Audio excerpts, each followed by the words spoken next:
पूरी दुनिया में जहाँ सूप को खाया जाता है वही जापान में सूप को खाने के साथ साथ उससे नहाया भी जाता है। और जहाँ पूरी दुनिया में ट्रैफिक लाइट ग्रीन होती है वही जापान में ब्लू क्यों होती है, और क्यों जापान में फ्रूट्स को स्क्वायर शेप में उगाया जाता है। तो चलो जानते हैं 15 ऐसी चीजें जो सिर्फ जापान में एग्जिस्ट करती है। भाई ये वीडियो बहुत ज्यादा अमेजिंग है तो अभी से लाइक कर दो। एम है सिर्फ 199 लाइक्स का। नंबर 1, भाई जहाँ पूरी दुनिया में सूप को खाया जाता है वही जापान में नूडल के सूप को खाने के साथ साथ उससे नहाया भी जाता है। और जापान में नूडल सूप या पोर्क सूप से नहाना काफी ज्यादा कॉमन है, क्योंकि वहाँ के लोगों को लगता है ऐसा करने से उनकी स्किन क्वालिटी बेटर होती है, इसीलिए जापान में पोर्क सूप से नहाना काफी ज्यादा कॉमन होता है। नंबर 2, अगर तुम किसी रेस्टोरेंट में जाते हो तो तुम्हें एक मेन्यू कार्ड दिया जाता है जिसमें खाने के नाम लिखे होते हैं, ज्यादा से ज्यादा फोटो लगा होता है। लेकिन जापान तो इस मामले में बिल्कुल अलग ही है, क्योंकि जापान में तुम्हें रेस्टोरेंट के बाहर शोकेस में नकली खाना रखा हुआ दिख जाएगा जो कि लोगों को अट्रैक्ट करने के लिए रखे होते हैं। और ये नकली खाना असली से भी ज्यादा अच्छे दिखते हैं और इन्हें बनाने का खर्चा भी असली से ज्यादा होता है, क्योंकि जो दिखता है वही बिकता है। नंबर 3, भाई काफी सारे कंट्रीज में इवन इंडिया में भी स्लर्पिंग करना यानी कि चुस्का लेना बैड मैनर्स माना जाता है। लेकिन वही जापान में अगर तुम किसी रेस्टोरेंट में जाते हो और वहाँ पर खाने का जो सूप है अगर तुम उसे स्लर्पिंग करके नहीं खाते हो तो शेफ को लगेगा कि तुम्हें खाना पसंद ही नहीं आया। एक तरह से जापान में स्लर्पिंग करने का मतलब यह है कि तुम शेफ को ये बता रहे हो कि तुम्हें खाना काफी पसंद आया है। नंबर 4, जरा सोच के देखो कि तुम मेयोनीज को किसके ऊपर लगा के खाते हो। बर्गर, सैंडविच ऐसे चीजों पे है ना, लेकिन जापान में तो बिल्कुल उल्टा है। भाई साहब वहाँ पर मेयोनीज को आइसक्रीम, पैनकेक ऐसी चीजों के ऊपर डाल के खाया जाता है, जो कि मुझे काफी अजीब लगा। नंबर 5, सोचो तुम इंडिया में किसी ऑफिस में जाके सो जाओ तो तुम्हारे साथ क्या होगा, एक रपैट मार के उठा दिए जाओगे, है ना। लेकिन जापान में अगर कोई वर्कर ऑफिस में जाके सो जाए तो उससे कोई कुछ नहीं बोलेगा। इवन ऐसा माना जाता है कि जो वर्कर ऑफिस में सोता है वो काफी ज्यादा हार्ड वर्किंग है, बहुत ज्यादा मेहनत करता है, और कई बार तो एम्प्लॉय जानबूझकर सो जाते हैं। और ऐसी चीजों की वजह से मुझे जापान इतना ज्यादा पसंद है। नंबर 6, तुम्हें जापान में हर जगह ऐसे ट्रांसपेरेंट बाथरूम दिख जाएंगे जिससे कि तुम बाहर से ही देख सकते हो कि बाथरूम के अंदर सब कुछ साफ है या नहीं। दरअसल लोगों को पब्लिक बाथरूम पर भरोसा नहीं होता है, इसलिए वहाँ के गवर्नमेंट ने अपना खुराफाती दिमाग चलाया और जापान में ऐसे ट्रांसपेरेंट बाथरूम बनाए गए ताकि लोगों का ट्रस्ट जीता जा सके। और चिंता मत करो, बाथरूम के अंदर जाके लॉक दबाने से ही सब कुछ धुंधला हो जाएगा, किसी को बाहर से कुछ नहीं दिखेगा। भाई सोचो अगर ऐसा इंडिया में हो जाए तो क्या होगा। नंबर 7, जहाँ पूरी दुनिया के ट्रैफिक लाइट में 3 कलर होते हैं, रेड, येलो और ग्रीन। भाई जापान में ग्रीन की जगह ब्लू लाइट क्यों होता है? तो देखो इसका जवाब जापानीज लैंग्वेज में ही छुपा हुआ है, क्योंकि वहाँ पर ब्लू और ग्रीन के लिए एक ही वर्ड यूज होता है, ब्लू। और पहले जापान के ट्रैफिक लाइट में भी ग्रीन लाइट ही हुआ करता था, लेकिन 1973 में इस कंफ्यूजन को पूरी तरह से दूर करने के लिए ग्रीन की जगह ब्लू लाइट लगाए गए। और आपने भी देखा होगा कि बड़े बड़े सिटीज में ट्रैफिक लाइट के ऊपर एक ह्यूमन फिगर होता है, लेकिन जापान में एक प्यारा सा किटी होता है जो कि जापान के फेमस हेलो किटी से भी बहुत ज्यादा मिलता है। नंबर 8, भाई जहाँ पूरी दुनिया में फ्रूट्स को नॉर्मली उगाया जाता है वही जापान में स्क्वायर शेप में उगाया जाता है। तो इसकी शुरुआत हुई थी 1978 में, जब पहली बार एक ग्राफिक डिजाइनर ने ऐसा ही कुछ चमत्कार बना दिया था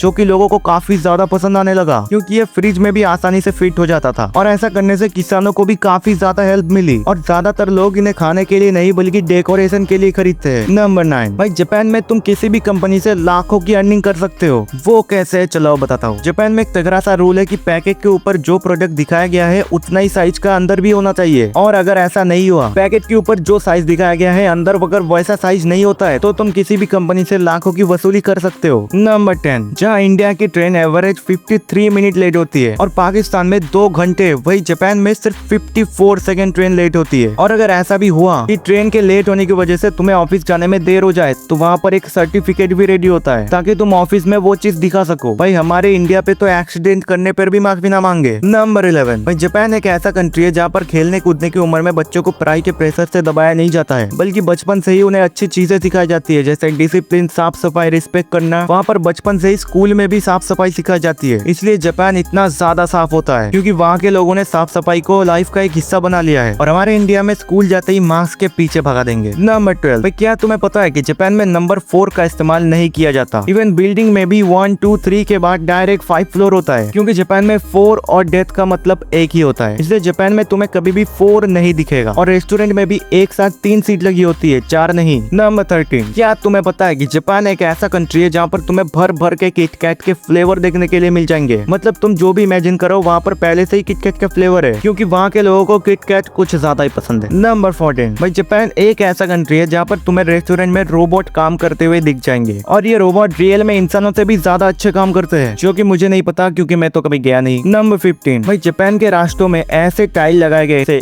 जिसपे इंसानों के चलने से इलेक्ट्रिसिटी पैदा होती है पीएजो इलेक्ट्रिक टेक्निक की मदद से, और ये तो अपने इंडिया में भी होना चाहिए।